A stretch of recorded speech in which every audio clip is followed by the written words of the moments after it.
واقعہ نہیں سنا، امام زین العابدین کے گھر پہنچا، امام نے پانی پلایا، یزید مختار سختی کی فوجیں پیچھے تھی، یہ پہاڑوں میں جا کے چھپ گیا، اس کو پکڑا گیا، پکڑ کے یزید مختار سختی کے دربار میں پیش کیا۔ اور مختار نے اس کا کیا حال کیا؟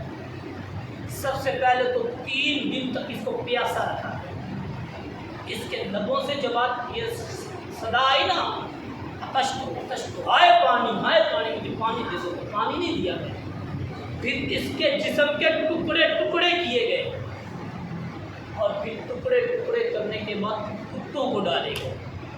ابن زیاد کے بارے میں بھی یہی آتا کہ ابن زیاد جو ہے یہ اس وقت بھی حکمرانی میں تھا، بادشاہی میں تھا۔ ادھر مختار سختی اپنی فوج لے کر، ادھر ابن زیاد اپنی فوج لے کر، آمنے سامنے لڑائی شروع ہو گئی۔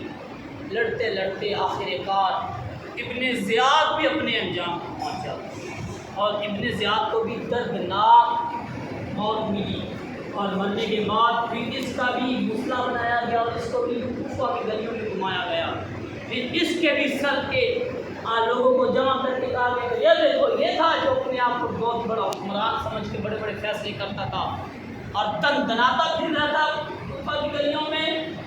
یہ ہے ابن زیاد، یہ ہے وہ جس کو بڑی بادشاہیوں کو شوق تھا، اور ایک ایک کر کے سارے کے سارے یزیدی میرے امام کی شہادت کے 6 سال بعد سارے کے سارے یزیدی ختم ہو گئے۔ سارے کے سارے جو بھی اس میں تھے، جنہوں نے ظلم کیے، جنہوں نے اپنا کردار ظلم کے ساتھ ادا کیا، سب کو واصل جہنم اور اپنے انجام تک انتہا سکتا، اور اس کی حکومت میں پہنچا۔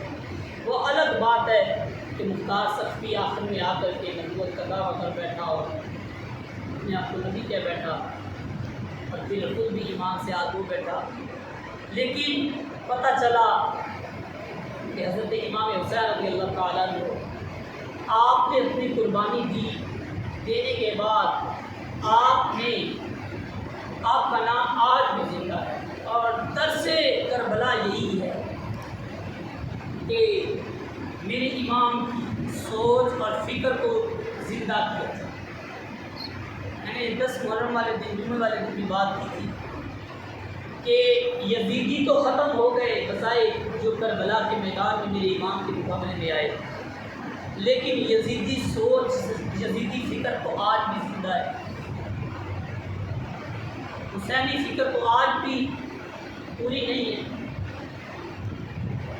اس لیے پورے درس کربلا کا ایک ہی سبق ہے، وہ یہ ہے کہ یزیدی اپنے انجام کو تو پہنچے، لیکن ان کی فکر تو آج بھی زندہ ہے، ان کا نظریہ تو آج بھی زندہ ہے، ان کی سوچ تو آج بھی زندہ ہے۔ اور ان کی سوچ کیا تھی؟ لا دینیت، دین سے لا تعلق، دین کے برعکس کھڑا ہوا۔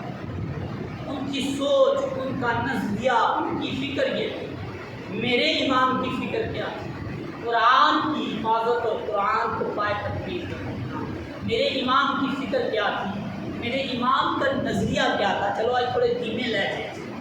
میرے امام کا نظریہ، میرے امام کی سوچ، میرے امام کی فکر وہ یہ تھی کہ قرآن اور قرآن کی تعلیم اور گھر گھر، نگر نگر، جگہ جگہ قرآن کا نفاذ ہو، شریعت محمدیہ صلی اللہ علیہ وسلم کا نفاذ ہو، حضور علیہ السلام کے دین کی سر بلندی ہو، مسجدیں آباد ہوں۔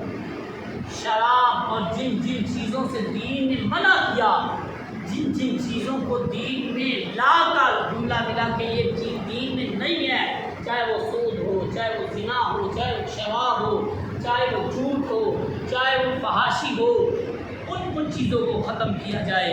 میرا ہاتھ دھیمے لہجے اور بڑے ٹھنڈے مزاج کے ساتھ اپنے آپ سے بھی اور آپ سے سوال ہے، اور میں بھی اب فکر کروں اور آپ بھی، ہم سب اپنے دل باغ میں جھانک کر کے دیکھیں کہ کیا میرے امام کی فکر آج قابض ہو چکی ہے؟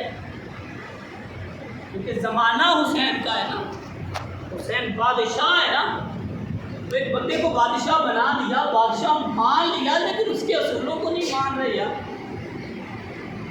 اور ایک کو نکاح ملعون لانتی جھوٹا شرابی فاشی مطلب جو جتنے بھی غلیظ جملے منہ میں آئے وہ، اور ہم کہتے ہیں وہ مر گیا، وہ نہیں ہے، وہ پلید تھا، وہ بدبخت تھا، یزید تھا، اس کو تھا کہتے ہیں، اس کو ماضی میں لے جاتے ہیں،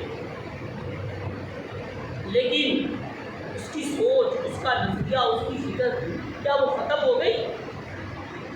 شراب ختم ہو گئی، شراب جوا ختم ہو گیا، فحاشی ختم ہو گئی، مسجدیں آباد ہو گیا؟ اگر ایسا نہیں ہوا تو پھر تھوڑا سوچنا ہوگا اور حسین فکر کو اجاگر کرنا ہوگا، میرے امام کی سوچ کو زندہ کرنا ہوگا، میرے امام کے نظریے کی پیروی کرنی ہوگی، میرے امام کی فکر کو گھر گھر پہنچانا ہوگا، میرے امام کے مقصد کو بچوں کے دلوں میں دماغوں میں اتارنا ہوگا، میرے امام کے زندگی کا جو ایک رول ماڈل تھا، آپ نے 52 سالہ زندگی اور پھر یہ 2-3 مہینے جو مشکل میں گزارے، شعبان، رجب، شعبان، رمضان، ذوالقعدہ، ذوالحجہ، محرم، یہ آپ نے جو زندگی کے ان مشکل ایام میں دن گزارے، اپنے بچوں کو اس طریقے پر چلانا ہوگا کہ اپنے آپ کو امام کی سوچ فکر پہ لے کے آؤ، اپنے آپ کو امام کے نظریے پہ لے کے آؤ، جب امام کے نظریے پہ، امام کی سوچ، امام کی فکر پہ آ گئے، اب دین کے لیے کوئی مشکل آن پڑے تو میرے امام کے وہ 5-6 مہینے یاد کر کے اپنے سب کچھ دین پہ قربان کرنے کے لیے ہمہ وقت تیار ہو جانا۔ لیکن اتنی دیر تک حسینیت کا نعرہ لگانے کی مجھے اور آپ کو کوئی خاص مشقت کرنے کی ضرورت نہیں ہے، جب تک ہماری نس نس میں حسین حسین حسین رچ بس نہ جائے۔ اور حسین کیسے رچے گا کہ میں دین کا تابع ہو جاؤں؟ حسین کیسے رچے گا میں دین کا بالکل وہ آنے جانے والا ہو جاؤں؟ قرآن اگر مجھے نیزے پر بھی سنانا پڑ جائے تو پکے تھلے بہ کے نہیں پڑھیا جاتا، قرآن مجھے نیزے پر سنانے والا ہونا پڑے تو میں نیزے پر پھانسی پر کھڑا ہو کر بھی قرآن پڑھنے والا ہو جاؤں۔